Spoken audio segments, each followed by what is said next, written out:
Boa noite, pessoal. Começa agora mais um Léo Estopa ao vivo e eu gostaria muito de agradecer a todos vocês pelas participações. Gostaria de lembrar da importância de a gente compartilhar para aumentar o alcance, compartilhar no grupo de WhatsApp, nos grupos de Twitter. E eu vou voltar a transmitir no Facebook, na página principal. É impossível voltar a transmitir na página principal porque ela está prestes a cair. Mas o meu amigo do canal Sabendo Direito, ele deu a dica para a gente usar a outra página que eu tenho, que é exatamente a página Canal do Estopa, que ainda não está dentro aí dessa forca dos avisos de comunidade. Então eu vou voltar a transmitir nela, só que hoje na correria eu esqueci de fazer a programação. Eu queria pedir vocês então para fazerem aí os compartilhamentos no Facebook, Twitter, WhatsApp, tudo enquanto é rede que der para compartilhar, para a gente aumentar o alcance. Olha, pessoal, antes, enquanto o pessoal está chegando, enquanto vocês estão compartilhando, eu vou falar um pouquinho do que eu falei ontem e o que eu falei hoje também no Léo ao Quadrado. Isso porque parece-me que tem umas pessoas aqui que não entenderam muito bem as coisas. E eu tô vendo aqui, Max Joel, não adianta espernear, Petebas. Olha só, Max, você provavelmente é novo aqui no canal. E como você provavelmente é novo no canal, talvez você não saiba qual que é a opinião que eu tenho a respeito da eleição do Bolsonaro, a opinião que eu tenho a respeito do tudo que está acontecendo no Brasil.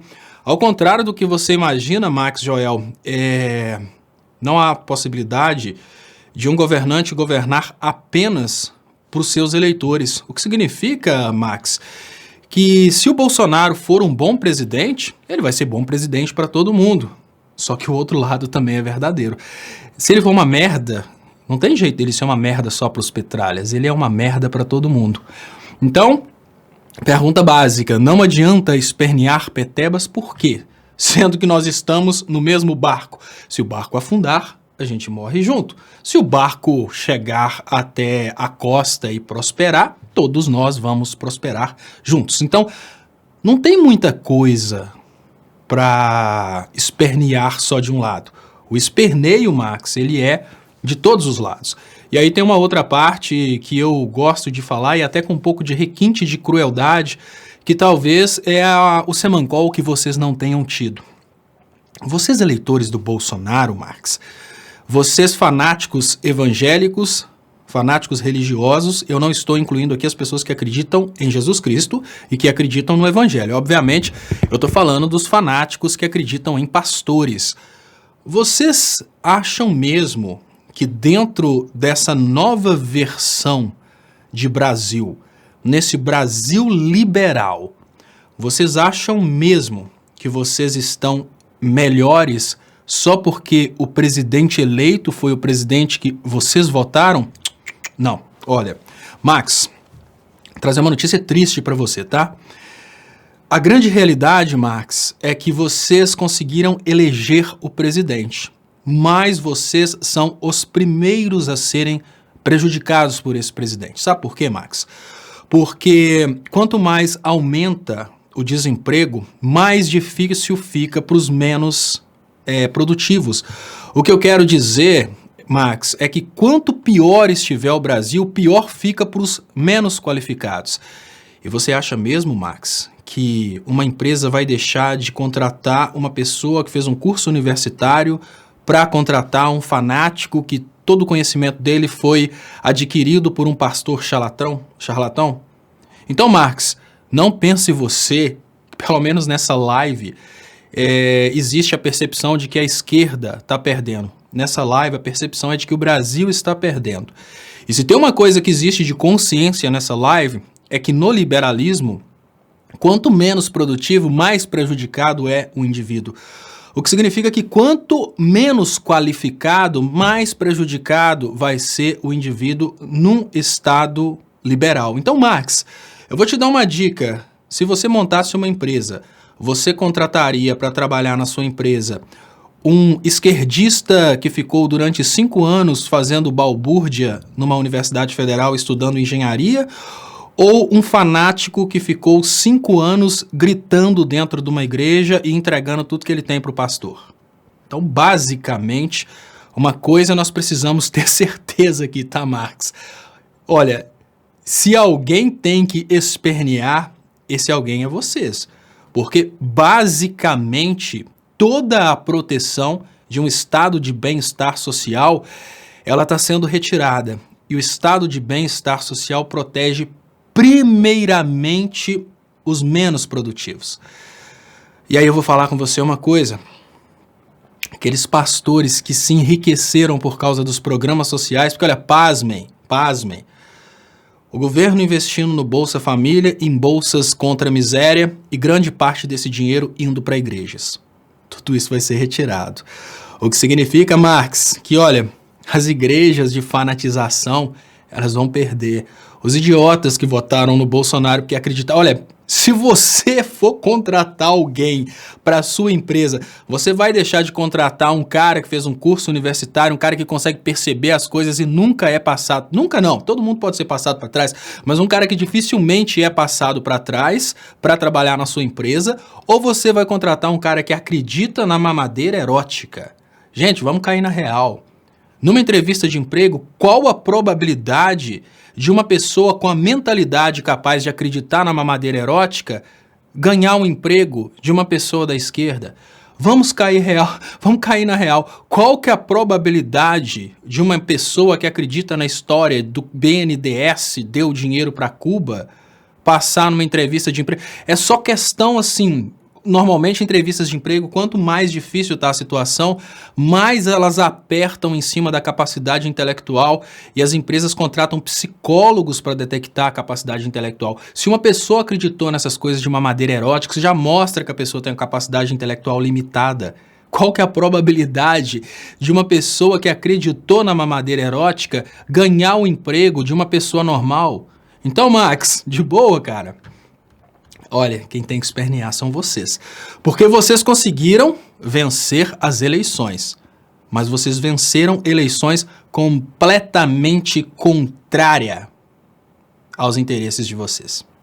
Então, basicamente, quando esse Semancol vier, talvez você já esteja morto. Talvez você já esteja em outro plano ou vivendo outra encarnação. Porque uma das maiores características da sua turma é exatamente essa, falta de capacidade intelectual para entender o que está rolando. Então até o que eu estou falando para você é difícil de entender. Se você não consegue entender o que eu estou te falando, você acha mesmo que a sua turma vai ganhar uma vaga de emprego de alguém da esquerda, que fez balbúrdia na universidade, que se preparou, que não forma opinião simplesmente porque um pastor gritou e falou que é assim? Marx, eu sei que é difícil, mas mais difícil ainda vai ser quando vocês entenderem que vocês perderam. Deixa eu agradecer aqui do lado de cá, no canal Leonardo, no canal do Estopa, muito obrigado. Olair Severo de Oliveira, primeiro superchat da noite. Eu queria agradecer muito todos vocês que ajudam e contribuem com o canal. Queria lembrar que vocês podem ajudar também através das contas bancárias que estão anunciadas nas descrições desse vídeo. Olá, Severo de Oliveira. Agora os Yankees vão ter 2 embaixadores para o Brasil. Um em Brasília e um sátrapa em Washington. Os generais vão ficar com ciúmes. O Olavo vai ganhar algum emprego na embaixada. E olha que o Olavo que queria ser o embaixador, né? Eu não sei como é que fica a cabeça do Olavo com essa, porque o menino acreditava que ia ser embaixador e de uma hora para outra ele percebe que ele não vai ser o embaixador e que o Bolsonaro preferiu dar o cargo de embaixador pro filhinho dele. Olavo vai ficar com raiva, e uma coisa eu digo, Olavo vai ficar com raiva, e o Olavo tem razão, porque o Olavo trabalhou muito mais nessa brincadeira. E eu acabo de receber aqui uma mensagem que tem bomba do Glenn. Tem bomba no Glenn. Deixa eu ver aqui. Ninguém perguntou às meninas que trabalham em casas de família do Nordeste se elas queriam estar ali. Deve ser no Twitter, né? Deve ser uma prévia. Deixa eu ver aqui, Twitter. Deixa eu ver se tem bomba do Glenn. No Twitter. Tô procurando aqui, tá, pessoal? Me avisaram que tem bomba no Glenn. Se tem bomba, a gente faz uma pausa na programação programada e passa para programação não programada. Nossa, Glenn Greenwald. Deixa eu ver aqui. Tô indo lá.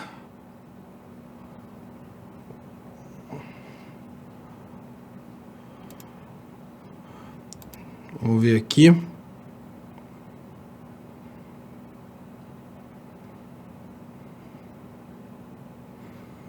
Bom, eu não achei essa bomba, não.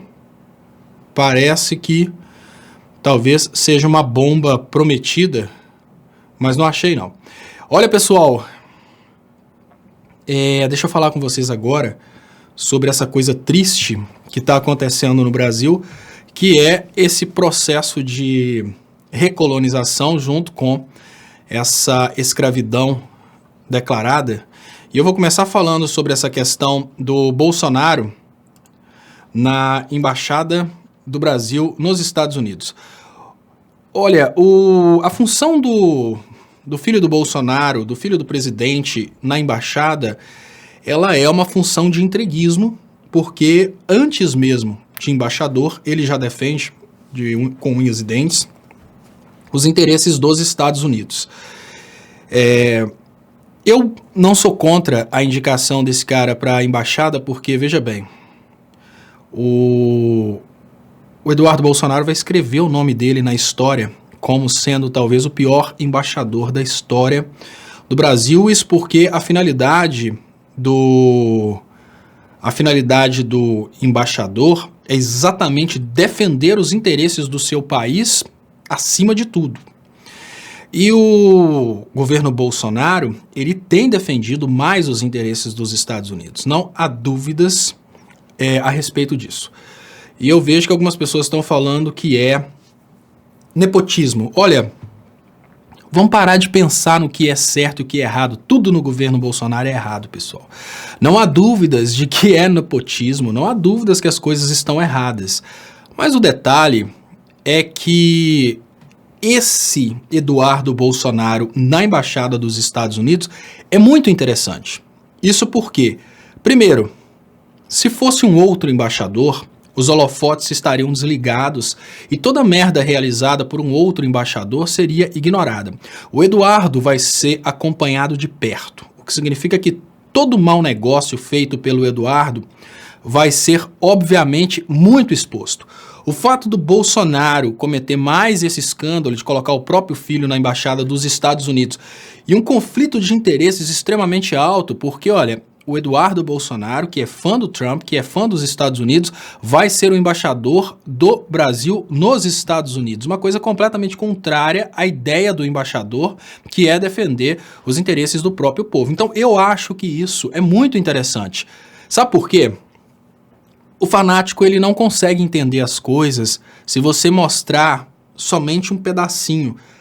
Para o fanático pegar no tranco, tem que ser uma pancada muito forte. Então, essas super pancadas, porque afinal de contas, uma das maiores críticas do Bolsonaro era a velha política, e essa super pancada que vem agora, uma pancada atrás de outra, mostrando que o Bolsonaro nada mais é do que mais do mesmo, talvez ajude a diminuir ainda mais a popularidade do Bolsonaro, porque o que tem sido visto nessa nova, assim, na nova política, que não tem nada a ver com a velha política, é muito mais escândalos, e agora nepotismo, por exemplo, muito mais escândalos do que o que a gente via antigamente.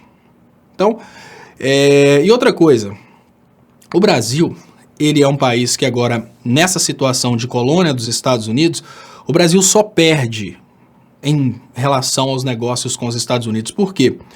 O Brasil está fechando aí a sua indústria para poder comprar das indústrias de fora. O Brasil, nessa nova situação, ele está vendendo só produtos agrícolas, né, produtos primários, e esses produtos vão passar pelos Estados Unidos e dos Estados Unidos vão ser distribuídos para o resto do mundo, o que significa que todo brasileiro perde com isso. Perdem os produtores porque não tem mais a concorrência pelo produto, que aumenta o preço do produto. Perdem, obviamente, os trabalhadores dos produtores porque o reflexo disso vai no salário, vai em tudo. A economia brasileira perde com isso. E aí, nessa brincadeira, o que acontece? O Eduardo Bolsonaro nos Estados Unidos é uma oportunidade muito grande de mostrar para o Eduardo Bolsonaro que você pode destruir a sua reputação embarcando numa idiotice dessa. Igual o Bolsonaro está derretido, né? Eu acho que dificilmente o Bolsonaro conseguiria se eleger novamente, pelo menos para presidente ou algo desse tipo, e eu não duvido, eu acho, porque esse Brasil tem impressionado a gente. Mas, de certa forma, o Eduardo Bolsonaro nessa embaixada é uma oportunidade muito grande para ele ser ridicularizado de vez. Isso não é o pior do que está acontecendo. O pior do que está acontecendo é esse novo posicionamento geopolítico brasileiro, esse posicionamento que o Brasil não tem para onde escapar. O Brasil tem que ser colônia e não pode reclamar de ser colônia.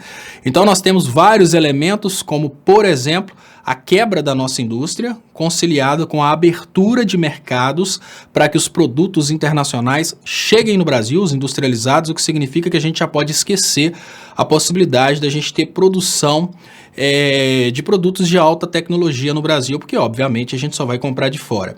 E agora nós temos dois pontos que são importantes para o aspecto de análise do futuro do mercado interno brasileiro.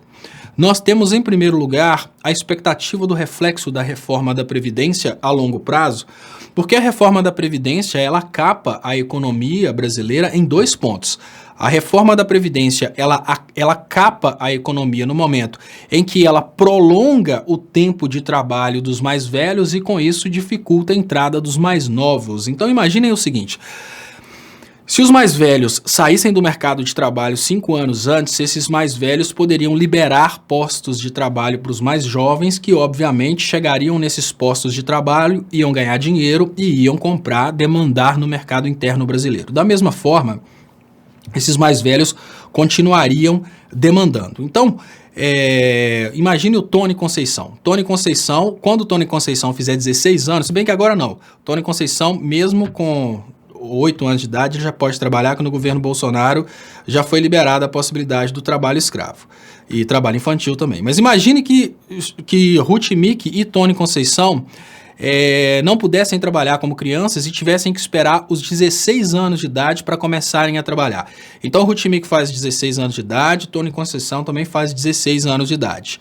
Aí eles vão querer entrar no mercado de trabalho. Quando eles forem tentar entrar no mercado de trabalho, eles vão ter a concorrência dos mais velhos, que são mais experientes e não vão poder aposentar porque eles precisam esperar mais 5 anos. O que significa que a tendência natural é que Ruth Mick e o Tony Conceição tenham que esperar um pouco mais. Então, quando Ruth Mick fizer 16 anos e quando o Tony Conceição fizer 16 anos, eles vão ter um obstáculo maior para conseguirem emprego, naturalmente, por causa desse, digamos que, esse conflito com os trabalhadores mais velhos que estão lá ocupando os postos. Mas não é só isso. Imaginem vocês que tem um outro obstáculo.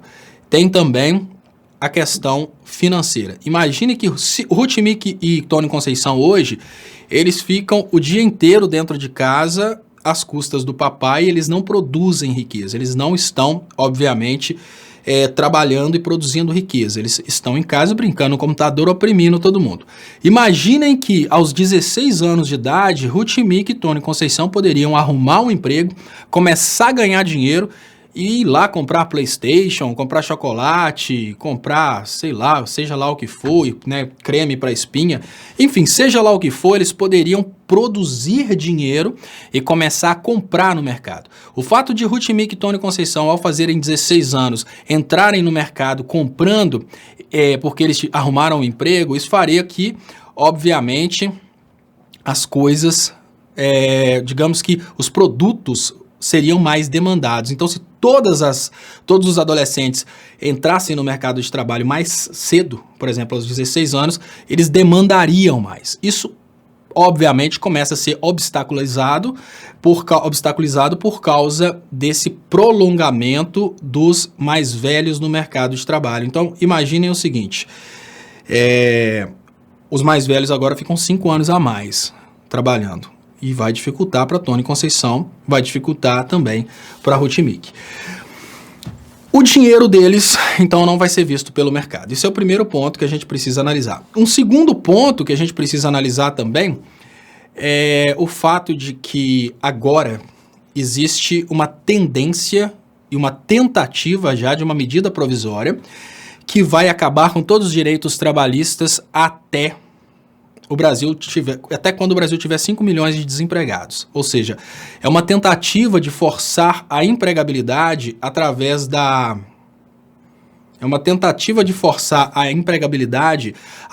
redução dos direitos trabalhistas. Mas nós temos 2 pontos nesse momento, pessoal. Olha, você reduz a empregabilidade, você quer incentivar a empregabilidade, possibilitando as empresas que contratem fora da CLT, sem direitos trabalhistas. A sua intenção, nesse momento, é incentivar as empresas que empreguem. Mas as empresas não estão empregando porque as pessoas não estão comprando. As empresas não estão empregando porque não tem uma expectativa de gente querendo comprar. Veja bem, há pouco tempo atrás, eles falaram que a terceirização aumentaria os empregos. Eles falaram que a terceirização ia flexibilizar as coisas e automaticamente a economia ia melhorar. O que aconteceu foi o contrário. A terceirização permitiu que pessoas que antes eram contratadas para trabalharem 5 dias por semana fossem contratadas para trabalhar 1 dia por semana. Qual foi o resultado disso?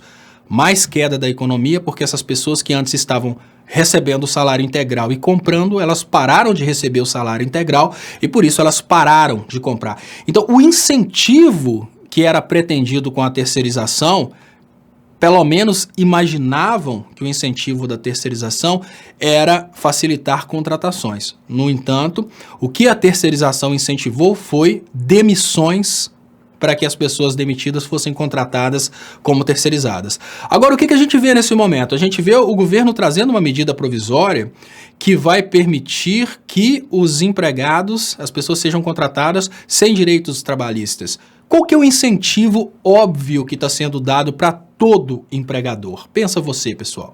Pensa que você tem uma empresa e olha, não adianta, nós, na qualidade de empresários, a tendência nossa é tentar sobreviver economicamente. Então, uma coisa é ter consciência de classe. A minha consciência de classe é que eu pertenço à classe trabalhadora, eu preciso lutar pela classe trabalhadora. Mas uma outra coisa é a gente se colocar na posição do empregador. Eu, como empregador, eu vou pensar uma coisa muito básica, eu preciso reduzir custos para ter mais lucro. Isso é o pensamento microeconômico. No pensamento microeconômico, o empregador pensa, nossa, agora que é possível contratar sem os direitos trabalhistas, eu vou mandar todo mundo embora e contratar sem direitos trabalhistas. Então, por mais que a intenção dessa medida seja essa intenção bonita de gerar contratações, ela não gera contratações, ela gera um incentivo para demissões e contratações fora da CLT. Pessoal, olha, vamos pensar uma coisa nesse momento. Imaginem o seguinte, será que sou eu que sei disso? Vocês imaginam a possibilidade do Bolsonaro não ter pessoas capazes de pensarem assim? Vocês imaginam a possibilidade de quem está lá no governo Bolsonaro não imaginar que eles estão criando um incentivo para que os empregados sejam demitidos e contratados fora da CLT? É claro que essa é a intenção. A intenção é exatamente acabar com o emprego formal dentro do Brasil, jogar mais ainda para baixo o salário do brasileiro. Jogar mais ainda para baixo. Sabe por quê?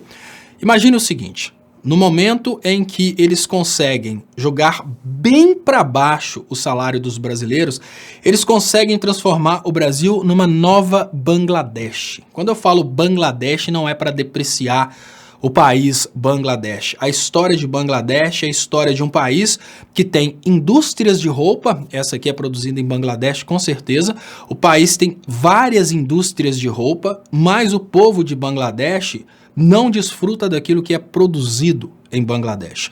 A intenção foi destruir a viabilidade econômica daquele povo, porque aquele povo, na miséria, trabalha muito barato para produzir, para ser consumido fora. A intenção deles é criar uma situação dentro da qual o brasileiro vive numa depravação econômica e, pasmem, para os empresários que vendem para fora do Brasil, isso é perfeito. Um Brasil extremamente pobre, com alto desemprego, vai permitir a utilização da mão de obra brasileira como uma mão de obra escrava na produção de produtos que serão desfrutados fora do Brasil. Quem ganha com isso? Os grandes empresários, obviamente. E o povo?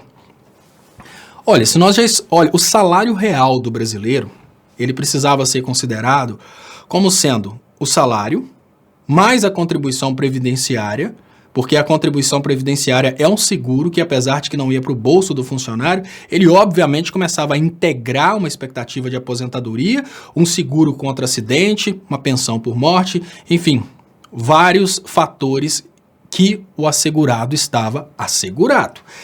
Então o salário do trabalhador brasileiro, ele precisava considerar tudo isso, ele precisava considerar esse seguro, que é o Instituto Nacional do Seguro Social. Ele precisava considerar também a existência de um depósito de fundo de garantia, que é um dinheiro que estaria à disposição do trabalhador em determinadas eventualidades. Ele precisava considerar tudo isso. Mas, nessa nova medida do Bolsonaro, o salário do brasileiro passa a ser tão somente o equilíbrio de mercado de um país que está hoje vivendo a maior crise da sua história. E qual que é o equilíbrio de mercado? O equilíbrio de mercado natural é aquela situação em que as pessoas começam a competir desesperadamente pelo emprego. E competindo desesperadamente pelo emprego, as pessoas são capazes de tudo, inclusive de julgar a expectativa de ganho lá para baixo. Ganhar pouco. Pessoal, quem eu queria pedir para vocês compartilharem para a gente aumentar o alcance, eu vou ler aqui, José Lula Haddad Dávila. Léo, o Glenn foi hoje na CCJ do Senado e mais uma vez deixou os senadores calados. O cara é muito bom, frio e calculista. Disse que vai fritar o Moro e Dallagnol aos poucos. É isso aí. É isso aí. Eu acho que essa estratégia do Glenn é uma estratégia muito boa, eu considero essa estratégia uma estratégia fantástica e não consigo ver uma saída diferente para essa estratégia, isso porque se eles liberassem todo o material de uma vez só, obviamente o Moro e o Dallagnol conseguiriam neutralizar os efeitos desse material. Deixa eu liberar aqui os comentários. 6 meses de governo, 2 vitórias gigantescas. Acordei, Mercosul, UE e Previdência. Deixa eu colocar para vocês, tá aqui, ó. Paulo César, Bolsonaro presidente. 6 meses de governo, 2 vitórias gigantescas. Acordei, Mercosul, União Europeia e Previdência. Olha só, o acordo entre Mercosul e União Europeia não acontecia porque o Brasil estava pressionando para garantir que seus produtos seriam recebidos na União Europeia. E o acordo que o Bolsonaro fechou, ele não é nem 20% daquilo que estava sendo negociado antes. Que negócio bom é esse? Paulo César, fechar negócio não significa que você fechou um negócio bom não, tá? Eu vou te dar uma dica. Imagina que você tem um carro na garagem e o preço de tabela do seu carro é 15 mil.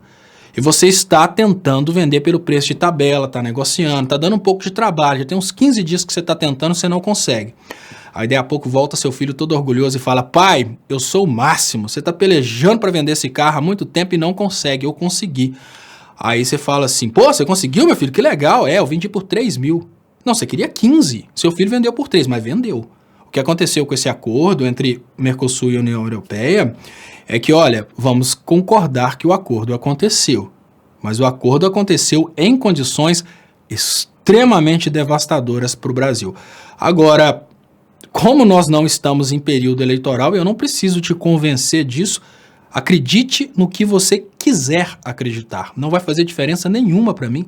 É só esperar os próximos eventos. Afinal de contas, quando eu falava que o Bolsonaro não conseguiria resolver absolutamente nada dos problemas brasileiros, os eleitores do Bolsonaro me criticavam, né? Eles acreditavam que no dia 1º de janeiro o Brasil já ia estar como a Suíça.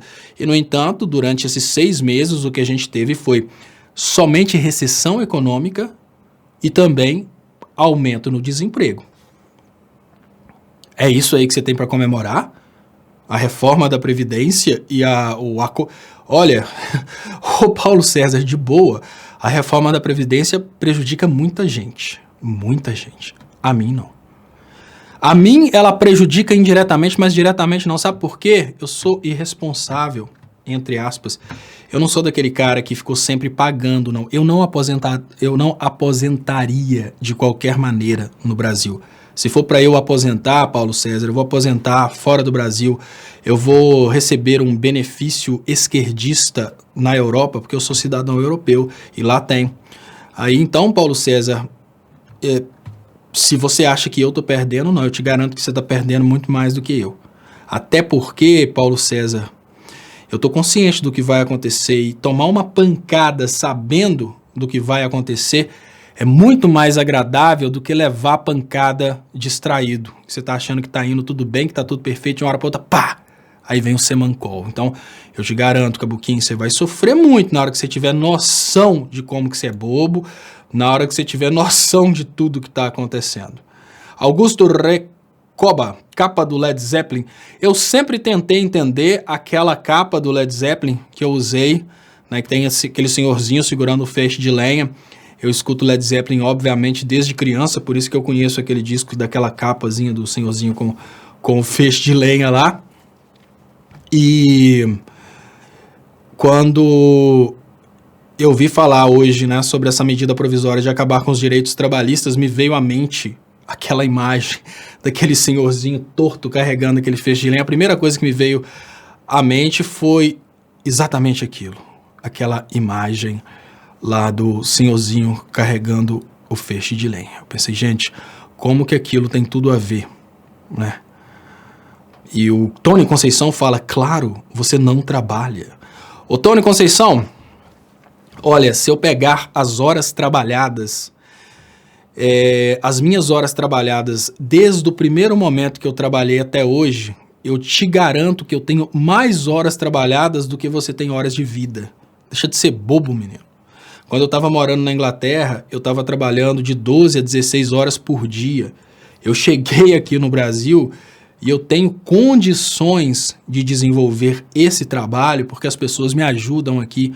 E eu não sou uma pessoa cara que precisa de milhões para sobreviver, não. Eu sou uma pessoa humilde.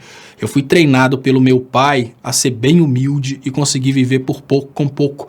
Então, eu prefiro fazer esse trabalho aqui do que encarar um trabalho convencional e depois encostar a cabeça no travesseiro e pensar que eu poderia estar fazendo alguma coisa não só para mim, mas também pelo meu povo, também pela minha nação. Essa coisa de tentar julgar na minha cara que você não trabalha, isso pode até funcionar entre vocês.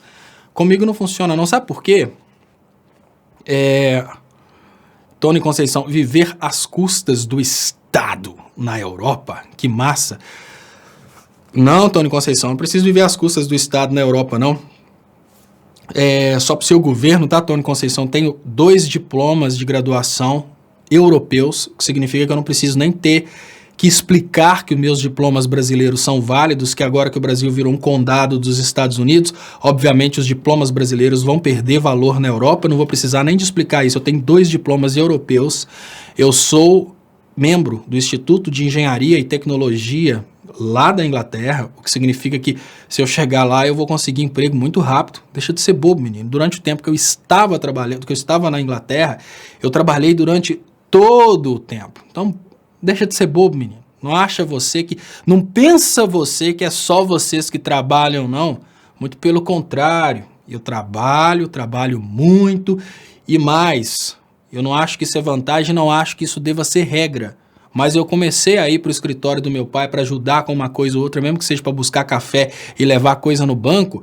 Eu comecei aos 9 anos de idade. Com 9 anos de idade eu preenchia carnê de INPS. Na época era INPS. Com 9 anos de idade, aqui dentro da cidade de Ponte Nova, tinha um rascunhozinho, as pessoas chegavam, eu preenchia o carnê de INPS e o preço era 10 centavos para preencher o carnê de INPS. Isso porque eu ajudei meu pai no escritório de contabilidade desde os 9 anos. Porque meu pai me levava para não ficar fazendo bagunça em casa, perturbando minha mãe, lógico. Então essa coisa de trabalhar não me assusta não, Tony Conceição. E eu também não acho que as pessoas devam se entregar para a chibata, para o trabalho. A pessoa tem que viver conforme ela é feliz. Se um cara tiver condição de ficar a vida inteira sem trabalhar, que ele viva assim, que esse pensamento liberal, meritocrático, de que só é digno o cara que trabalha, que nada. Se a sua vida é feliz Você não... Tem tantas pessoas aí que são felizes sem trabalhar e vivem com pouquíssimo e são felizes. É muito melhor ser feliz do que ser escravo do sistema. Tony Conceição, ser escravo do sistema. Você tem que trabalhar para... Vou te dar até uma dica aqui, tá, Tony Conceição? Você trabalha, trabalha, trabalha e trabalha. Sabe para quê? Pro dono do banco curtir, otário. Você trabalha desesperadamente, dia após dia, para criar riqueza para o filho do Paulo Guedes curtir. É isso que é a realidade. Então trabalha mesmo. Trabalha mesmo, porque tem muita gente precisando do seu trabalho. Afinal de contas, se tem alguém que não vai desfrutar do seu trabalho, esse alguém é você. Sabe por quê? Porque a única coisa diferente de trabalhar que você faz é ficar brincando na internet tentando oprimir e pagar suas contas. Então, ou seja, você só trabalha para sobreviver. Você não trabalha para viver, você vive para trabalhar e acha que isso é vantagem. Isso não é vantagem. Você está sendo bobo. Bobo. Bobo. Entende isso? Agora, outra coisa. Aí eu volto no início da live. Tony, se você não é produtivo o suficiente para você poder trabalhar e ainda ter tempo para fazer o que você gosta, se você precisa trabalhar todo esse tempo aí para ter um pouquinho de dignidade, é porque você é de direita e não quis fazer uma balbúrdia numa universidade, talvez. Então você é pouco produtivo e aí você tem que ficar debaixo da chibata. É isso mesmo. E vocês, eleitores do Bolsonaro, vão passar por isso mesmo. E aproveitem enquanto tem trabalho, porque essa vida boa vai acabar. Daqui uns dias você vai entender o que é ser eleitor do Bolsonaro e acreditar na terra plana. Pode ficar tranquilo. Rutimic, inclusive, trouxe ontem uma intervenção terraplanista. Eu convido vocês a assistirem a intervenção terraplanista da Rutimic ontem aqui na live, que está na transmissão de ontem. Eu não vou fazer toda de novo aqui não, mas foi muito interessante. Rutimic defendendo a existência da terra plana. E aqui me pergunta o Matheus Santos, Léo, o que você acha do doutor Enéas Carneiro? Pessoal, Enéas Carneiro foi um excelente político brasileiro que não tem absolutamente nada a ver com o Bolsonaro, mas nada mesmo. O Bolsonaro surfou no nacionalismo do Enéas e porque o Enéas ele era crítico ao ex-presidente Lula, o Bolsonaro criou uma ilusão de que porque ele era crítico ao ex-presidente Lula, o Bolsonaro seria a continuidade dele, de forma alguma. O Enéas era crítico, concorrente político do ex-presidente Lula, mas o Enéas ele era extremamente nacionalista, extremamente desenvolvimentista, progressista. Só porque o Bolsonaro criticava o ex-presidente Lula significa que ele era de direita. Não tem nada a ver. Não tem absolutamente nada a ver. Eu fiz até um vídeo comparando o Enéas com o Bolsonaro. Enéas sempre foi a favor do desenvolvimento do Brasil. Ele chegou a falar coisas importantíssimas que hoje se mostram claras, como, por exemplo, o desenvolvimento da tecnologia nuclear dentro do Brasil, a importância do Brasil ter uma bomba nuclear. Todo mundo fez chacota com ele. Hoje nós sofremos aí essa interferência dos Estados Unidos, perdemos tudo que a gente tem porque a gente não tem condições de defesa. Não é assim que funciona? Se a gente reclamar, eles vêm cá, dão um couro na gente e fica por isso mesmo. Então, o Enéas era um político fantástico. O Enéas não tem absolutamente nada a ver com o Bolsonaro. RDB Palpites. Léo, você me falou ontem à tarde que foi a Lava Jato que quebrou o Brasil, mas tem várias pessoas da esquerda envolvidas nessa operação. O que você me diz? Não entendo isso. Eu não tenho lado algum. RDB Palpites. Olha, RDB, a Lava Jato, ela não foi uma operação de luta contra a corrupção. Né? Quem está chegando agora e quem não ouviu ainda essa linha de raciocínio minha é o seguinte: a Lava Jato não foi uma operação de luta contra a corrupção. A Lava Jato usou a bandeira de luta contra a corrupção para conquistar o povo e para ter apoio do povo. Essa bandeira de luta contra a corrupção ela é muito bonita. Através da luta contra a corrupção, vários corruptos foram eleitos. Através da bandeira de luta contra a corrupção, o Gedel foi para a rua. Vocês lembram da imagem do Gedel? Gedel na rua falando, ninguém aguenta tanta corrupção. O Gedel, aquele que foi encontrado lá com uns 50 e poucos milhões de reais. Então, essa bandeira de luta contra a corrupção, RDB, ela é muito bonita. Então, o que eles fizeram? A intenção da Lava Jato era a utilização do Poder Judiciário para derreter as empresas brasileiras. E ela usou esse argumentozinho de luta contra a corrupção para conquistar o povo e realmente conseguiu. Conquistou o povo, foi destroçando as empresas brasileiras e sempre falando, não, estamos acabando com as empresas brasileiras, mas são as empresas corruptas. Apesar de que eram as empresas que tinham presidentes corruptos, eram as empresas que geravam a maioria dos empregos. Então, à medida que a Lava Jato foi destroçando as empresas, foi tirando a credibilidade do Brasil, foi falando para o mundo inteiro que o Brasil é o país mais corrupto do mundo, a Lava Jato foi só deteriorando a economia. Ela foi criando inviabilidade, aos poucos as empresas foram fechando. Quando fecha uma empresa grande, várias empresas pequenas que indiretamente são ligadas a essa empresa grande acabam fechando também. E aí a Lava Jato foi gerando essa grande recessão econômica que a gente vive aqui hoje. O que acontece é que quando uma pessoa, né, eu falo não só você, RDB, mas existe um erro muito grande, principalmente na esquerda, das pessoas tentarem vender a destruição da economia como um efeito colateral. Quando você tenta dizer que a destruição da economia foi um efeito colateral da Operação Lava Jato, o que você quer dizer indiretamente para o apoiador do Sérgio Moro é que o Sérgio Moro fez de tudo para acabar com a corrupção e sem querer ele destruiu a economia. Esse discurso ele é um discurso muito perigoso, porque ele é um discurso que acaba ativando gatilhos mentais de uma ética que todos nós somos automaticamente incluídos nela, que é aquela coisa de que, olha, aquele camarada foi lá para tentar matar o ladrão e sem querer acertou a vítima, mas ele foi para matar o ladrão, né? O policial foi para matar o ladrão, então ele acertou a vítima sem querer, ele está perdoado. Então a ideia de que o Sérgio Moro estava tentando lutar contra a corrupção e quebrou a economia, ela não incomoda ninguém. Então por isso que é importante que as pessoas entendam que a Operação Lava Jato ela veio para acabar com a economia e a bandeira de luta contra a corrupção foi simplesmente uma bandeira para ganhar apoio público. Hoje a gente consegue perceber, e para você entender por que a Lava Jato destruiu a economia brasileira, você precisa entender de geopolítica. Geopolítica no sentido de que, olha, enquanto o Brasil estava bombando economicamente, o Brasil ele estava concorrendo, em termos de empresas, com empresas americanas, né? Esse novo Brasil, que teve suas grandes empresas destroçadas pela Operação Lava Jato, ele deixa de concorrer com os Estados Unidos no cenário internacional, ou seja, vários países da África e da América do Sul que estavam contratando empreiteiras brasileiras, comprando produtos do Brasil, agora eles passam a contratar empresas norte-americanas, empresas de Israel e, obviamente, começam a comprar produtos dos Estados Unidos e de Israel e não das empresas brasileiras que foram destruídas. Então, nessa brincadeira, o que acontece é que a gente consegue perceber que a Operação Lava Jato ela veio para desestabilizar as empresas brasileiras, para desestabilizar um Brasil que estava concorrendo com os Estados Unidos. É uma pura questão de interesse financeiro. Empresas americanas estavam perdendo para empresas brasileiras, então automaticamente financiaram essa compra aí do Sérgio Moro para o Sérgio Moro destruir a economia brasileira. Deu certo, destruíram a economia brasileira. E qual que é a posição do Brasil hoje no mundo? O Brasil agora está vivendo essa posição aí de submissão aos Estados Unidos.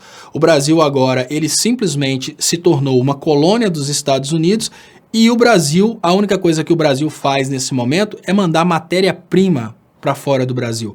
O Brasil que antes, e uma coisa que a gente consegue lembrar, né, quando a gente está estudando o ensino fundamental e até no ensino médio, a gente tem aquelas informações que os países desenvolvidos, eles têm a indústria, os países subdesenvolvidos, eles têm a produção de minerais, de agrícolas, ou seja, matéria-prima. O Brasil, que já estava um país industrializado, ele foi recolocado na posição de um país produtor de matéria-prima. Qual que é o problema disso? Ah, mas a matéria-prima também é legal. Sim, só que o valor é muito baixo. E aí a gente conecta com essas novas medidas do Bolsonaro, a reforma da Previdência para encolher o dinheiro internamente para o Brasil produzir aqui dentro para ser consumido fora, e agora uma medida provisória de acabar completamente com os direitos trabalhistas, exatamente para que a gente consiga manter o empregado brasileiro bem baratinho. Ou seja, o Brasil é um quintal dos Estados Unidos, mas não é um jardim. É um quintal mal cuidado. E o povo brasileiro vai passar por maus momentos de agora para frente. Isso é uma coisa que vocês podem ter certeza. Eu nem sei se a parte mais rica da população vai continuar vivendo bem, porque é bem difícil imaginar que um país extremamente miserável, produzindo só commodities, vai conseguir manter uma classe média. Eu acho que o poder de compra do funcionalismo público vai cair para 1/3 do que era em 2014. A minha previsão é essa. Aproximadamente 1/3 do poder de compra, isso, juízes, promotores, todo o funcionalismo público com 1/3 do poder de compra que tinha em 2014. Muito obrigado, Verônica Vidal, pelo superchat, muito importante para o crescimento e sobrevivência dos canais. Boa noite, Léo. Infelizmente, muitos têm que passar por isso para aprender. Se não aprendem pelo amor, aprendem pela dor. A maioria só tem acesso ao PIG, tem TVs ligadas na Globo, para todos os lados, bares, lojas, até em ônibus, etc. Beijos nas meninas. Obrigado, Verônica Vidal, pelo superchat. Infelizmente é isso mesmo. A maioria das pessoas não conseguem ter essa consciência de classe, a gente consegue perceber, né? Hoje a gente teve aqui o Max, o super opressor, talvez o Max exatamente porque está chegando o período das férias. O pai dele deixou ele ficar no computador até mais tarde, aí vem o Max aqui, super opressor, oprimir e falar bobeira. E a gente percebe que a coisa tá bem difícil. A Raliene Cadim já caiu o poder de compra, Léo. Sim, Raliene. Eu imagino que o poder de compra ele vai cair e chegar a 1/3. Eu acho que ele vai estabilizar em 1/3 do que era em 2014, mas ele está caindo desde o início do golpe. Isso não tem dúvidas. Deixa eu ver se eu só ligo aqui o... Agora esquentou. Ponte Nova tá gelado, mas aqui eu fecho tudo para fazer o programa e começa a esquentar. E olha, o que nós precisamos fazer... E aí, Everson Brito falando, obrigado mais uma vez, Verônica Vidal. Everson Brito falou uma coisa interessante, olha, o dono de um boteco aqui de BH que vende pastel e cachaça é bolsonarista. Será por quê? Culpa da nossa imprensa, principalmente a Globo. Exatamente.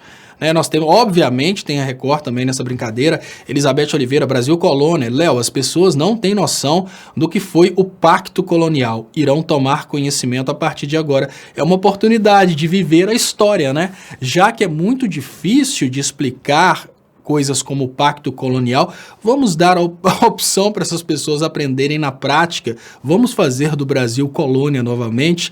Keliane Teixeira, Léo, eu hoje estava lembrando da Fiesp, que fez aquele escarcéu todo contra Dilma, mas o presidente da Fiesp sabia que as indústrias iam quebrar tanto que hoje ele não dá um pio.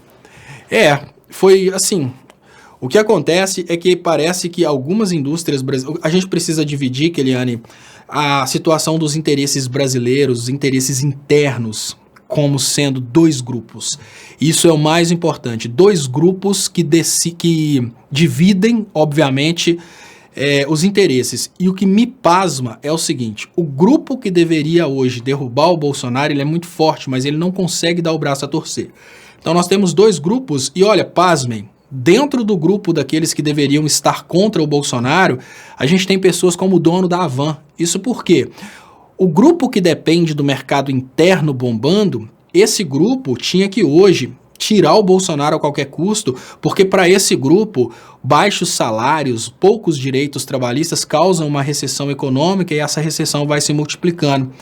Agora, quando a gente pensa num outro grupo, o grupo que depende da mão de obra barata, como por exemplo, eu gosto de contextualizar esse grupo como sendo o dono da Vale. Vale é essa empresa que tem causado esses acidentes com barragens no Brasil. Para o dono da Vale, quanto menor for o salário do brasileiro, ou seja, quanto maior a crise, melhor, porque ele vai vender o minério para fora, o preço do minério é definido como um preço mundial, né, porque é uma commodity, então quanto mais ele conseguir abaixar o valor do custo de produção do minério através da redução do preço da mão de obra, para ele é melhor. Então, quando a gente pensa naqueles que vão produzir dentro do Brasil, que eu falo um Brasil transformado em Bangladesh, para aqueles que vão produzir dentro do Brasil, para o consumo acontecer fora, quanto mais ferrado tiver o brasileiro, melhor, porque mais barata é a mão de obra. Agora, para aqueles que vão produzir no Brasil para vender dentro do Brasil, é o contrário, os caras precisam da economia bombando. E hoje eu fico pensando o que está acontecendo, né? Porque as pessoas que precisam do mercado interno aquecido, elas não conseguem perceber que elas estão destruindo o mercado interno. É uma coisa que, com certeza, me desespera e me faz pensar o que vai ser, né? Eu acho, gente, olha, eu acho que o nível de depressão econômica não, depressão mesmo, acho que o nível de depressão que muitas pessoas que estão hoje feitas de massa de manobra, muitas pessoas vão entrar num nível de depressão tão grande no futuro que a gente vai ter muito suicídio no Brasil. Muito. Porque já teve aí, né, a gente já teve essa situação aí do Brasil prometendo novas oportunidades, não teve novas oportunidades, empresários suicidando. Agora, imaginem vocês a massa de manobra que fez campanha para o Bolsonaro, imaginem quem hoje está comemorando, igual apareceu aí o Max comemorando, esse acordo União Europeia-Mercosul. Olha, claro que um acordo é uma coisa bem-vinda, mas imagine no momento em que os produtos das empresas europeias começarem a chegar no Brasil e as empresas brasileiras começarem a fechar as portas porque elas não vão conseguir concorrer com os produtos que são produzidos em parques industriais ultramodernos fora do Brasil. A tendência natural é que muitas empresas fechem. Só que hoje o brasileiro vê empresas fechando como sendo um prejuízo do dono da empresa. Eles não conseguem entender que as empresas fechando, o desemprego dos empregados também. Então, tecnicamente falando, o que está rolando hoje é uma situação bem complicada, porque nós vivemos aí um Brasil dentro do qual pessoas estão apoiando essa loucura, mas as pessoas que estão apoiando essa loucura serão as primeiras vítimas dessa loucura. Então, quando as empresas de fora começarem a destruir as empresas brasileiras através de maior competitividade e menor preço, o que a gente vai ver na prática são pessoas sendo desempregadas e pensando, nossa, eu achei essa parceria da União Europeia uma coisa tão fantástica, né? Eu achei que eu poderia ir na União Europeia e trazer bugiganga para o Brasil, agora sem limites, mas não, a coisa agora está ruim para o meu lado. RDB Palpites. Certo, Léo, eu entendi o porquê a Lava Jato quebrou o Brasil. Agora quero que você me responda o porquê de tanta gente de esquerda envolvidas nessa operação. Só lembrando que eu não tenho lado algum. Olha, RDB Palpites, eu não faço ideia do que você diz quando você fala que tem pessoas de esquerda envolvidas nessa operação Lava Jato. O que eu consigo ver, o que eu vejo na operação Lava Jato é uma operação do Poder Judiciário que foi realizada por um político do PSDB que tinha o cargo de juiz federal, que é o Sérgio Moro, e, obviamente, assessorado, né, o Sérgio Moro como chefe da acusação e também juiz, assessorado por um grupo de procuradores super vaidosos que se sentem acima do ser humano normal e, por isso, precisam prender os políticos progressistas. O que eu consegui ver na Lava Jato foi isso. Eu não consegui ver pessoas de esquerda envolvidas na Lava Jato. Agora, se você não tem partido, não tem lado, eu não estou entendendo por que você fala que tem pessoas de esquerda envolvidas na Lava Jato. Porque para o eleitor do Bolsonaro, só tem duas pessoas dentro do Brasil que são de direita, que é ele e o próprio Bolsonaro. Então, o eleitor do Bolsonaro pensa assim, tudo é esquerda, tirando eu e o Bolsonaro. Até meu vizinho que vota no Bolsonaro também é de esquerda, mas eu e o Bolsonaro somos de direita. O eleitor do Bolsonaro pensa isso. No mundo são 3 pessoas de direita. O cara, o Bolsonaro e o Trump. E não é bem assim. Quando nós, da esquerda, caracterizamos como sendo de direita todos aqueles que são contra os direitos dos trabalhadores. Esse é o ponto de vista que eu tenho, que são contra. Eu nem diria esquerda ou direita. É melhor pensar em progressistas e liberais. Os liberais liberadores, eles são os protagonistas da Lava Jato, os entreguistas. Eu não consigo ver uma pessoa de esquerda dentro da Lava Jato. Agora, por exemplo, se você fala comigo que o Fernando Henrique, que obviamente o Fernando Henrique é um dos diretores da Operação Lava Jato, é um dos controladores do Sérgio Moro, se você fala comigo que ele é de esquerda, aí eu te falo, não, então tudo bem. Então você já tem essa visão de que tudo que é diferente de Bolsonaro é esquerda. Se você tem a visão de que tudo que é diferente de Bolsonaro é esquerda, fica difícil realmente de eu contextualizar para você as coisas.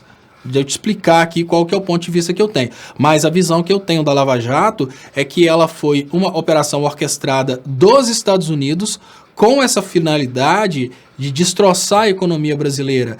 E qual partido político que coordenou a Lava Jato dentro do Brasil? E isso não é de agora, depois dos vazamentos. Eu falo isso desde os meus primeiros vídeos. O PSDB sempre disse de uma forma muito clara, Sérgio Moro conectado ao PSDB, mesmo antes das fotos com o Aécio. Isso por quê? Por questão lógica e por coerência, quando você persegue um lado, automaticamente você está ajudando o outro.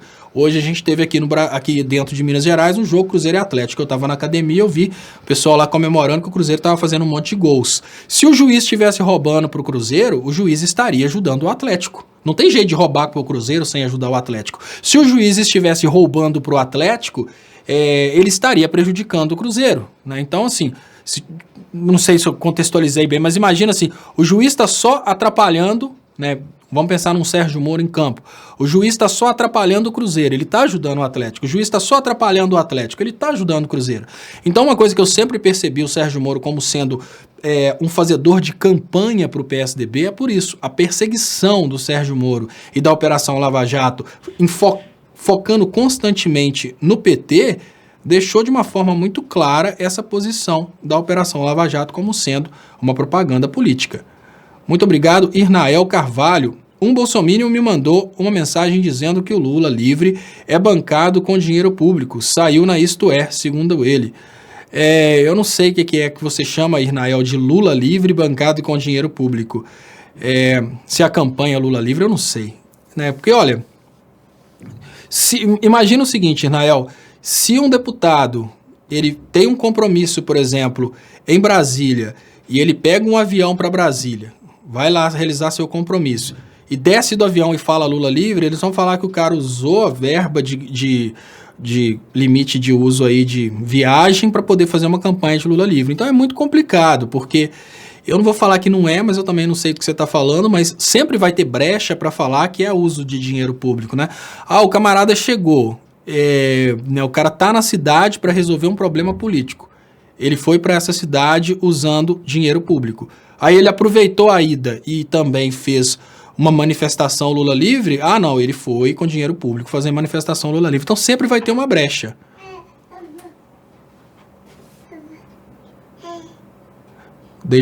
Como é que é? Tiago, tá chamando.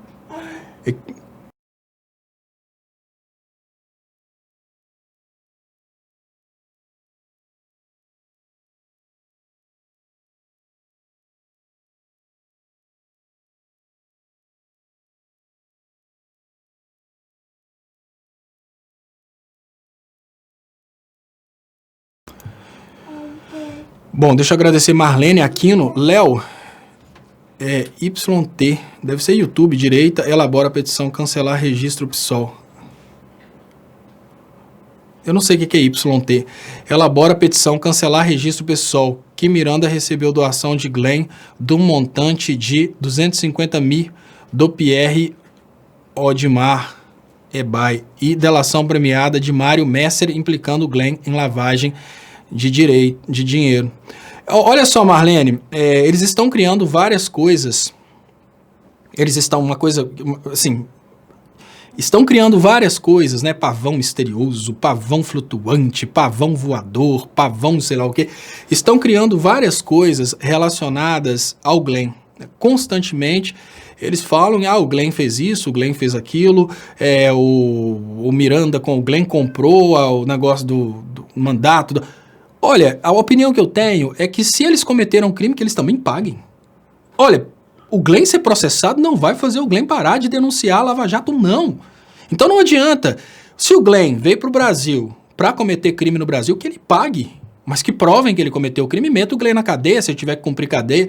Eu acho que o fato do Glenn estar vazando a Lava Jato, escancarando a Lava Jato, não coloca ele como sendo intocável. Se ele cometeu crimes, que ele pague. Mas vão ficar falando isso aí, mas vão ficar falando... Olha, vão tentar de todas as formas. Isso é uma coisa que eu nem sei se funciona.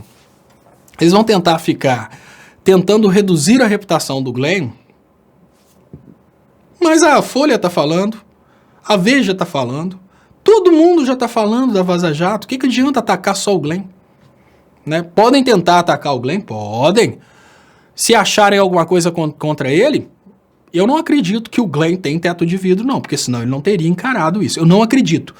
É inconsistente. Olha, se eu tivesse contra mim, por exemplo, eu recebi a propina do PT, eu não teria coragem de fazer esse trabalho que eu faço. Eu faço isso aqui tranquilamente, porque eu nunca recebi esses dinheiros por fora. Se quiserem fazer qualquer tipo de vasculhação da minha vida financeira, vocês nem precisam pedir quebra de sigilo bancário, é só voltar no Superchat. Vocês vão saber exatamente o que eu ganho, tá aqui no Superchat. Pronto. É exatamente as doações de vocês, menos a tarifa do YouTube.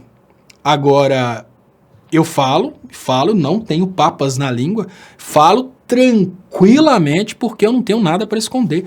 Inclusive, eu estou aproveitando e aos poucos pagando as minhas contas do passado. Ontem eu consegui pagar uma conta, para vocês terem uma ideia, eu luto desesperadamente pelo direito das pessoas estudarem. Eu vou contar para vocês uma história, e uma história que terminou ontem, que é a história da minha tentativa de estudar em São Paulo. Eu tentei estudar em São Paulo, tentei fazer uma faculdade em São Paulo, não aguentei pagar. Eu lembro que quando eu fui para São Paulo pela primeira vez, teve um momento que eu vivia, eu tinha que comer, e eu sei que é uma empresa que agora apareceu aí de uma forma muito estranha, né? Mas eu lembro que eu comia, o que eu comia por dia eram 5 esfirras no Habib's, e quem é de São Paulo vai lembrar da época, porque era promoção de 5 esfirras por R$1,95. O resto era para pagar transporte e aluguel. E eu tentei fazer um curso, eu sempre sonhei em trabalhar na área de cinema, eu tentei fazer um curso de cinema quando eu estava em São Paulo, eu consegui pagar a primeira mensalidade, não consegui pagar o resto. Para vocês terem uma ideia, isso deve ter aí 20 anos. Ontem chegou para mim um e-mail de uma proposta de renegociação, eu paguei as parcelas atrasadas de muito tempo ontem. Então, assim, basicamente, o que eu falo com vocês é que eu não acredito que o Glenn tenha teto de vidro, né, hoje. E olha, sinceramente, essas coisas dessas dívidas minhas, tem um bobo aqui de Ponte Nova que fez campanha pro Bolsonaro, que ele ficava tentando me perseguir, aí ele ficava tentando achar minhas dívidas. Aí ele pegou meu CPF e ficava olhando no SPC. Por que você não paga isso? Por que você não paga aquilo? Aí eu falei assim, olha, o companheiro, isso aí eu já negociei, já tá pago. Ele só ia, coitadinho, ele só ia se decepcionando, né? Porque realmente, quando eu saí do Brasil, eu tava com muita dificuldade financeira e voltei, estou pagando lentamente, né? Ontem eu consegui pagar, estou pagando lentamente minhas contas. Então, eu não tenho teto de vidro, muito pelo contrário, eu não acumulei milhões, eu tenho dívidas. Então, eu não tenho teto de vidro, eu falo sem dó. Agora, acreditar que o Glenn teria teto de vidro, que existiriam provas contra o Glenn, e que o Glenn estaria enfrentando todo o sistema, sabendo que é possível conseguir essas provas. Ele tem esse conhecimento e que ele realmente enfrentaria tudo e todos tendo esse teto de vidro. Eu não acredito nisso. Eu não acredito.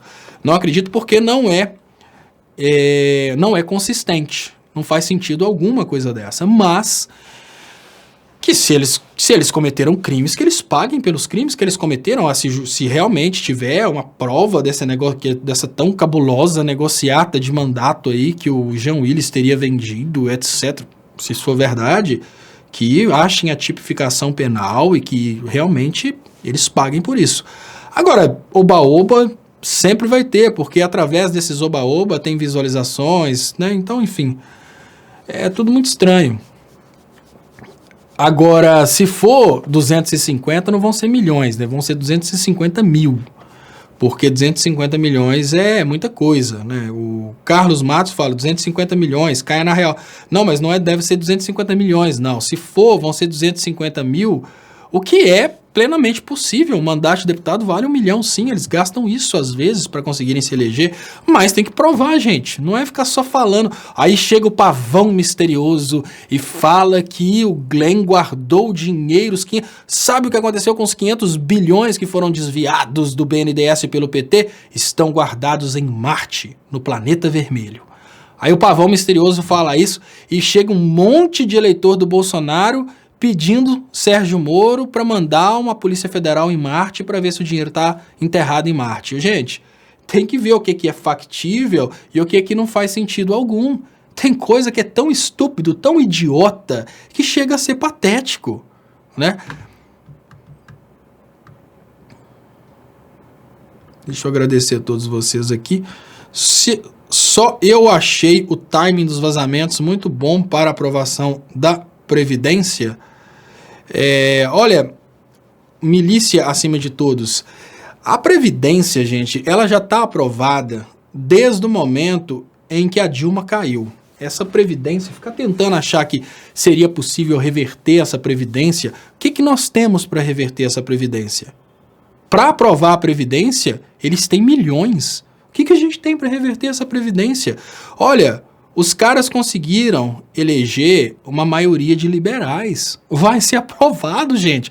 Olha, a reforma da Previdência, ela não está tendo nenhum obstáculo a nível ideológico.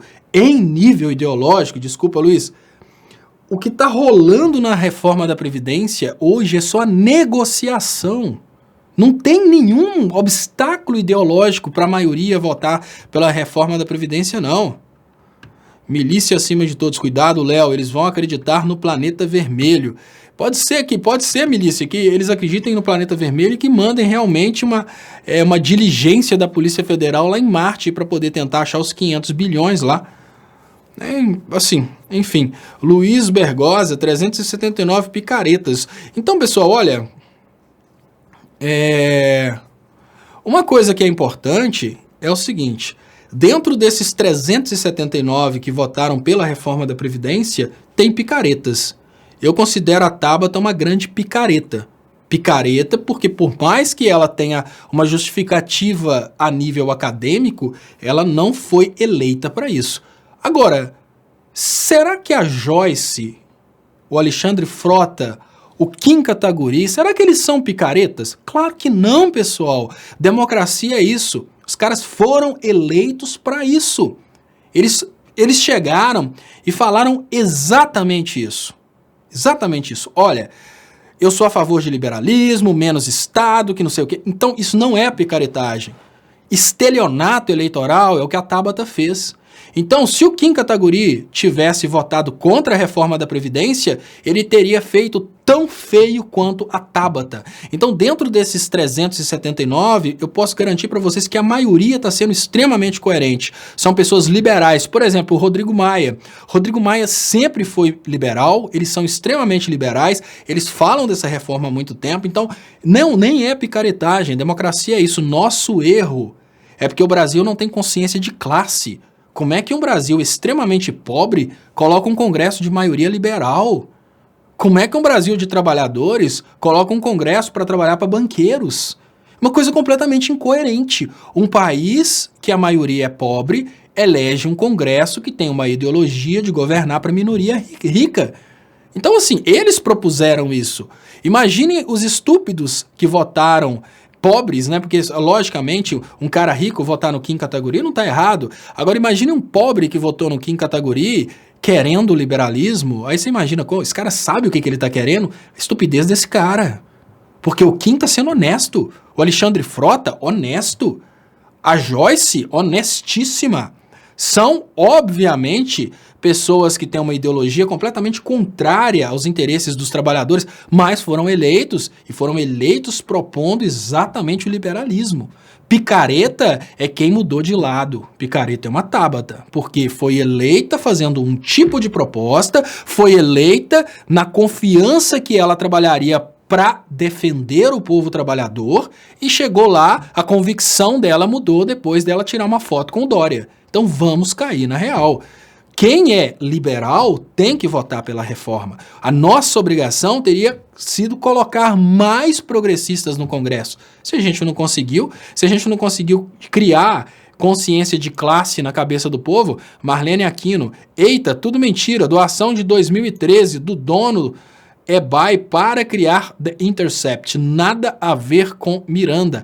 Querem que o doleiro Dário Messer deponha para implicar o Glenn. E olha, Essa coisa de... A gente já viu o que dá essa coisa de basear condenações em delações, né?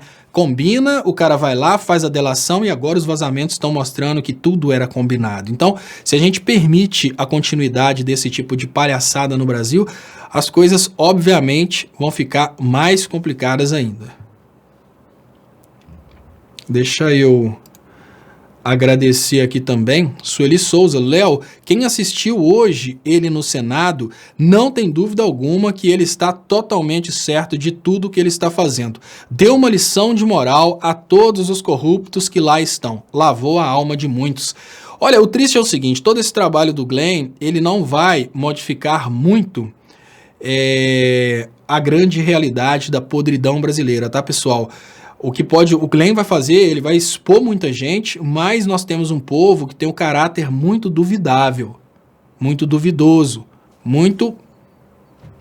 até não sei que outras palavras usar. O que acontece, infelizmente, é isso. Como o Aécio Neves foi eleito em Minas depois de tudo isso. O Aécio Neves foi eleito em Minas depois de todo o escândalo. O Cunha, se ele tivesse candidatado, ele teria sido eleito. Claro. Então, assim, não é só os moralistas que conseguiram ser eleitos, não, pessoal. Pessoas podres conseguiram ser eleitas. A sociedade brasileira está muito podre. Vocês imaginam que a Dilma ficou de fora do Senado, o Requião ficou de fora do Senado, ou seja, pessoas que estão fazendo um trabalho extremamente coerentes, eles ficaram de fora. O que significa que o incentivo que a gente tem hoje no Brasil, o maior incentivo que a gente tem é para picaretagem. O maior incentivo que a sociedade tem dado, infelizmente, é para que políticos sejam extremamente picaretas. Então eu acho que a coisa está bem difícil para a gente. Deixa eu agradecer. Gata Negra, em apenas 3 partidos não houve ninguém a favor da reforma. Esses partidos são os partidos de esquerda. Tomara que os pobres de direita se toquem. E tá muito difícil se tocarem. Sabe por quê, pessoal?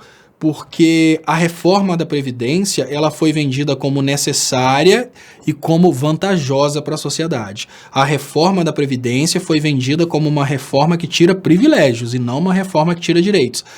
Nós sabemos muito bem que ela tira direitos. Mas o pobre de direita não sabe disso, infelizmente. Roberto Fantucci. Quando a educação não é libertadora, o sonho do oprimido é ser opressor. Paulo Freire, essa é a questão. Exatamente. E o que acontece hoje, infelizmente, é isso. A Tabata nunca foi oprimida, lógico. Ela sempre foi uma patricinha, lógico, né? Teve essa oportunidade de estudar em Harvard. Né? Hoje eu fico pensando, graças a Deus que eu nunca estudei em Harvard. Ah, mas é tão bom. Não, não é bom não. Não é bom não. Apodrecem a sua mente, te transformam em um robozinho liberal. Eu tive a oportunidade de estudar economia e política numa universidade da Inglaterra, que é uma universidade extremamente imparcial. Ela apresenta tanto liberalismo como ela apresenta o protecionismo, ela apresenta escola austríaca também, ela apresenta keynesianismo. Isso é muito bom que você tira suas próprias conclusões. Agora, essas escolas doutrinadas pela Escola de Chicago, que são as escolas mais contratadas exatamente porque tem todo esse esquema, tá, Roberto Fantucci?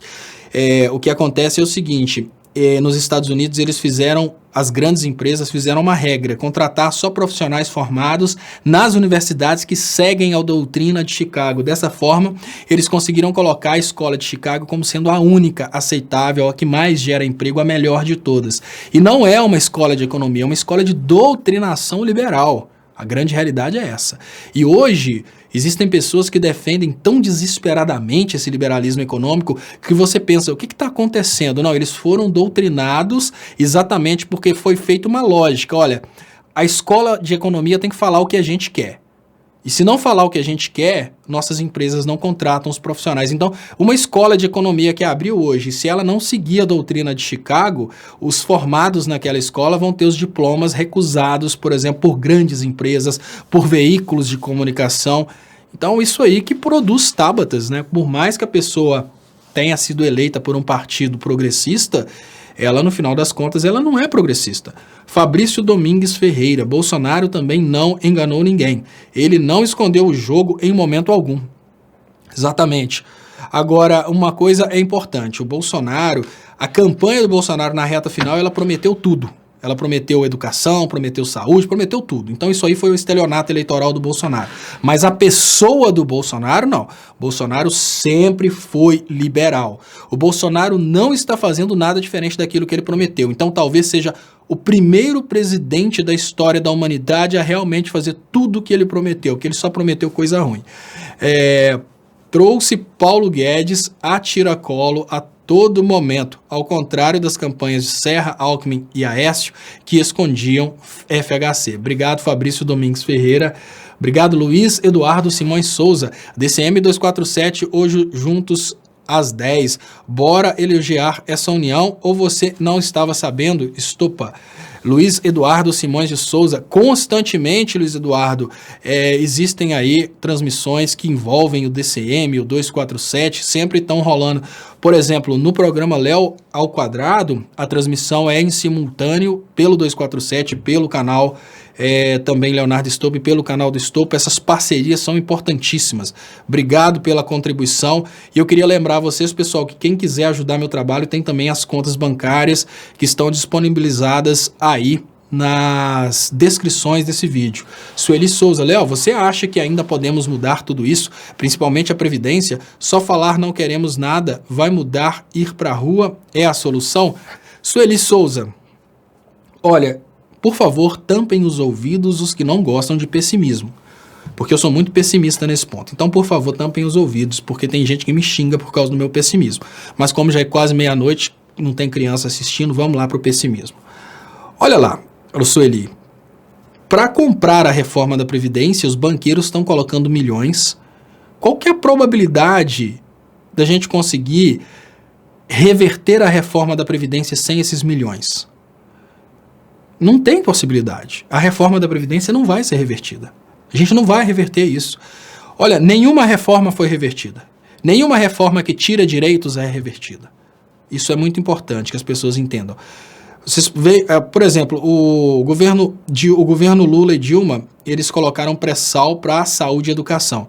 Reverteram, tiraram da saúde e da educação, liberaram para as petroleiras. Isso nunca mais vai ser revertido. Nada vai ser revertido. O governo Bolsonaro vai vender todos os estatais, nada vai ser revertido. Como que vai reverter isso? Não tem jeito. A gente tem que conformar com esse novo Brasil, porque esse novo Brasil é culpa dos brasileiros. Porque nesse momento, a mais importante era a união do povo. O mais importante seria isso, união do povo contra isso. Mas o povo está querendo brigar entre si e eles estão aproveitando essa briga. Marlene Aquino, Pierre Omidyar e Jorge Soros lutam pela mídia independente e jornalismo investigativo, combate a fake news e ao ódio. Tá difícil suportar a cegueira e violência da direita. Obrigado, Marlene Aquino. Bom, o que eu tenho percebido, Marlene, e é uma opinião, o que eu tenho percebido é que o Jorge Soros, ele tem estimulado o conflito. O Jorge Soros, ele tem apoiado ao mesmo tempo, tanto direita quanto esquerda, para manter essa confusão. E dentro da confusão a gente nunca consegue se acertar. E como a gente nunca consegue se acertar, a gente está sempre brigando, a gente não consegue crescer novamente. Antigamente, esses banqueiros, eles financiavam o conflito armado. Agora eles chegaram à conclusão que não é necessário conflito armado, não precisa disso. A luta ideológica, ela causa o mesmo dano. Imagine você que, olha, por causa de um conflito ideológico, vamos imaginar que eu quero montar uma empresa. O único sócio potencial meu dentro de Ponte Nova é eleitor do Bolsonaro. Eu olho e falo, olha, eu prefiro nem montar essa empresa do que montar com o eleitor do Bolsonaro. O conflito ideológico, ele estraga tanto quanto o conflito armado. E o que eu tenho percebido é isso. O Jorge Soros, ele tem financiado tanto um lado quanto o outro. Parece que a intenção dele é manter o quebra-pau. Deixa eu agradecer, Recaval Marduk. Léo, mais um golpe, loboliberais. Senado aprovou o fim da estabilidade no serviço público. Vai começar a caça às bruxas no serviço público para destruir mais empregos e o serviço público, diabolicamente cristão. Recaval Marduk, tem outra coisa. Isso começou com a aprovação da terceirização e agora acaba de ficar concluído. Qual que é a intenção? Quando eles aprovaram a possibilidade das demissões no serviço público, o que eles aprovaram é uma coisa que vai agradar muito aqueles que querem montar empresas de terceirização. As pessoas serão demitidas e recontratadas através de uma terceirizada. Só que agora o salário não vai ser só dos trabalhadores, o salário vai ser compartilhado com a empresa de terceirização. Como se não bastasse isso, essas empresas, elas também não vão gastar todo o dinheiro, elas vão mandar, obviamente, parte do capital para especulação, parte do capital para fora do país. Então, o trabalho os servidores públicos que antes deixavam o dinheiro deles no Brasil, consumiam o dinheiro deles no Brasil, agora parte desse dinheiro vai ser provavelmente enviado para fora, porque muitas empresas de terceirização serão empresas controladas por bancos internacionais. Então, infelizmente, nós estamos indo aí para uma direção muito difícil, mas fazer o quê? Voltamos a dizer, tudo o que está acontecendo hoje está acontecendo a partir de pessoas que votaram nisso. Pessoas um povo que escolheu esse Congresso liberal. Não é só o Bolsonaro, o Congresso também veio a partir dessa onda liberal. Então, o máximo que pode acontecer agora, o máximo que a gente pode fazer nesse momento é já ir se acostumando, Porque, infelizmente, dá para reverter? Pode ser. Bem difícil, porque imaginar que congressistas vão bater de frente com interesses de banqueiros, olha, uma vez conquistada a reforma da Previdência, quem seria louco de tomar isso dos bancos? Se por causa da reforma prenderam Lula, por causa da reforma caiu o avião, por causa da reforma tem morrido pessoas, quem será louco de bater de frente com essa reforma? Eu acho que ninguém. E eu falo porque meu alcance é pequeno, porque se eu estivesse falando por um alcance muito grande, eu já teria sofrido infarto ou caído de avião há muito tempo. Olha, pessoal, muito obrigado pelas ajudas. Muito obrigado. Quem quiser ajudar meu trabalho, tem também as contas bancárias que estão anunciadas aí nas descrições desses vídeos. Eu queria pedir para vocês que ainda não são inscritos para se inscreverem aí, canal do Estopa e no Leonardo Estopa. E eu agradeço muito, isso faz realmente muita diferença, porque a partir do aumento do tamanho do canal, obviamente, a gente aumenta o alcance da comunicação progressista. Convidem amigos, isso realmente ajuda muito. Então fiquem aí com a reprise e até amanhã às 6h30 com o programa Léo ao Quadrado.